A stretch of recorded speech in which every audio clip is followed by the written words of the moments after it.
Hey everyone, John Doyle from Optics EQ. I'm here to talk about OptixNOTES today, what it is and how to use it, how to apply it. I'm going to give you some examples of it recently, how it worked out. I'm going to give you some examples going forward, how to use it, maybe a couple other techniques than just the ones that we normally use. So yeah, just an overall assessment and how to use it. It's just a great product. It's got just a ton of great information. So what is OptixNOTES? It's the way we interpret a horse's performance. We give it a grade, we give it keywords, and what we're trying to do there is really, again, interpret the performance, not describe it. So, I mean, when I was a kid, we used to have this thing called Cliff Notes. I don't know if it's still out. And what it used to be able to do is help you really interpret the literature you're reading, like a Shakespeare, like some of that language. It's great to have some kind of guide to tell you what it all kind of means. It gives you another way to read it too when you go back.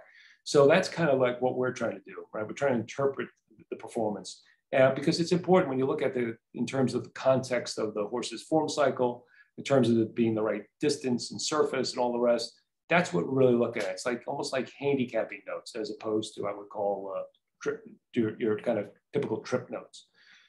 Yeah, we look for trouble too, but it's not the only thing, right? So that's really, it's much deeper in terms of what it can offer. Now, why do we use keywords instead of writing things up? Because it's the only way we can really figure out how to quantify our results, how we're doing in terms of our performance as note takers.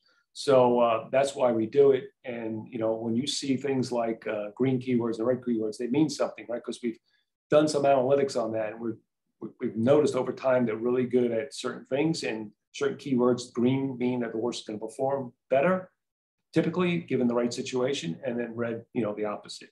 So great information to have, unique, not there and not elsewhere else, and then quantified. It's got to be quantified. Yeah, you can be good at this. You got to kind of prove it to some extent. So let's look at some examples that we used from last week. This is a green keyword, and this is the one we thought horses would improve. We like to look at green keywords last race. Typically on a day, you might see 7 to 10 of these.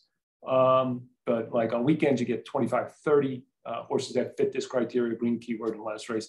And this was last week, October the 6th. There's lots more of these in terms of races. Some lost, some horses, a lot of horses. We had a lot of good live horses last week, even horses that finished in second and third at big odds, like 25, 30 to 1, which is very, really cool around out, some exotics and so forth. So it's not just on the win end, but this horse number at Indiana Horseshoe on October 6th, Box Office Warrior, had it better than looked at for it last time and came back off of that race. We identify as a green keyword, and the horse improved 16 Optics Fig points, won the race, paid $37.60. Okay. Another one was October the 7th, number 6, Kingmeister. This horse paid big balloons. This is a horse that really was dirtied up for him because he's really more of a turf horse. We projected the switch to turf be the right thing to do. That's what happened, and the horse won at a huge price, improving Optics Fig points dramatically. The last one, another green keyword in the last race, actually it was 2 green keywords. Horse was against the bias, wasn't handling the surface, came back, got the right kind of ground, and won despite trouble and being against the flow. So, I mean, this is just looking at the green keyword in the last race is one way to use this. And like I said, there's a good set you can just, it's not like every race. So it's a good set you can at least start your handicapping with. What I look for when I do this, I'm going to show you an example when I do Thursdays, is, I first try to identify those horses that have the green keyword and then drill down a little bit and see if they're playable based on today's circumstances, right? Yeah, it's great to have a horse with a green keyword that says turf, but if he's running on the dirt today, no bueno, right? So it's important. So let's go to how do you get to this information? How do you access it easily? Another great tool is called Rod. You get that when you buy notes, you click it. And what it is, it gives you every horse and their last 3 run lines with specific information to, optics, specific information about the plots and the quadrants these horses are in, but also notes. And we got these filters up here, so you can click these filters and just say green keyword in the last race, boom, and there you go. And you have the 7 horses that fit that criteria on Thursday. And then you could just kind of drill down. What I typically go down is just, go down to one of these horses and, just go horse by horse. It's usually not a huge list.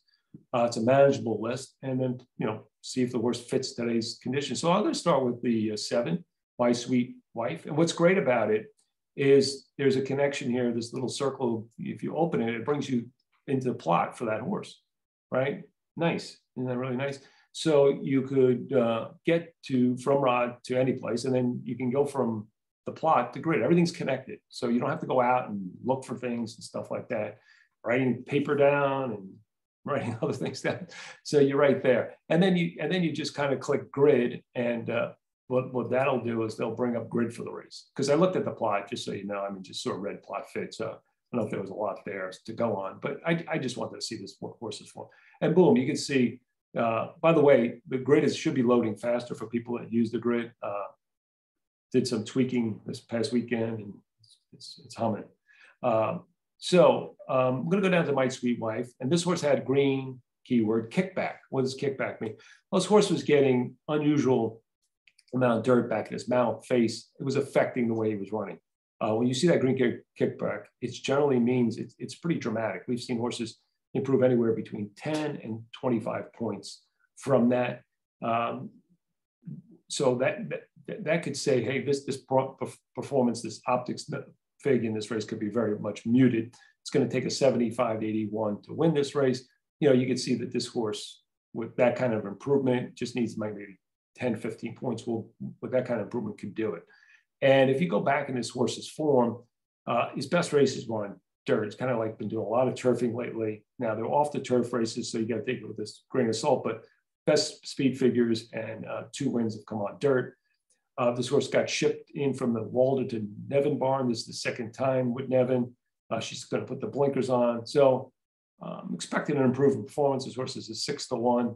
And if you look at the V bars and just kind of look at the category called trainer jockey, I just want to kind of see how Nevin's doing so far at the academic meetings. You can see she's, relatively speaking, compared to the other trainers, she's doing well. So My Sweet Wife, 6-1 in the morning line, looks like a viable horse to kind of look at in race 2 at Belmont at Aqueduct on Thursday. And again, I just got there from the rod, starting with the green keywords and then moving through. Easy way to kind of assess things. Now, I would go back and assess the other horses in the race, but I just wanted to show you how you could at least initially handicap and focus on horses that are, could be, maybe under the radar, or ones you don't want to miss, ones you can bet with confidence. Another thing I like to do is, if I go back to notes, green keyword in one of the last 3 races. And the reason I might want to do something like this is because, let's say the horse had a green keyword in his last race, and then, the race before, and then the next race, either didn't get the right conditions, surface, distance, or whatever. I kind of look for those. So you may get a horse that's really dirtied up because, had a green keyword, then had another situation and then is coming back. So, I kind of look for horses like that. Certain horses like turf, question mark, that, if a horse is trying the dirt, that's usually not a viable, keyword then. But I just kind of look for things like that. Maybe again, just going through the list and see if there's.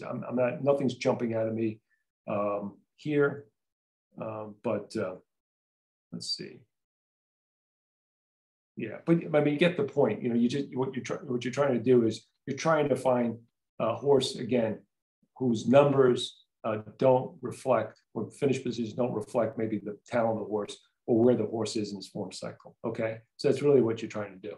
Another thing to do is to, instead of looking at green keywords, you want to look at red keywords. Those are just the opposite, right? They're negative. So if you have a red keyword in the last race, that's a negative. Now, if the horse is 20-1, who cares? But let's look at the odds, and let's say if we're looking at horses that are 2-1 or less. That might be important, right? So it may be a great way to assess favorites and find vulnerable favorites right off the bat. So again, a great way to kind of do those things quickly and to feel confident about it, as you go through this. So really, OptixNOTES, it's got lots of power and potential. You can get more information on OptixNOTES at optixeq.com. We go into a whole FAQ, how do you apply it, how to use it. But some of these techniques, like I said, are easy to use.